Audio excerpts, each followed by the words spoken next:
You ask Tiger to solve. This deals with linear equations with one unknown. The final result is x equals 5. Let's solve it step by step. Simplify the expression. Expand the parentheses. Simplify the arithmetic.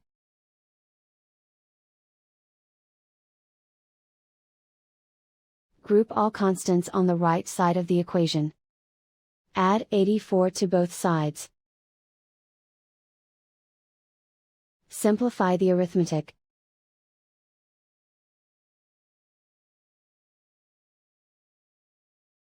Isolate the x. Divide both sides by 14. Simplify the fraction.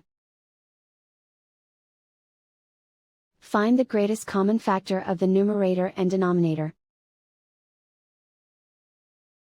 Factor out and cancel the greatest common factor. And so the final result is x equals 5.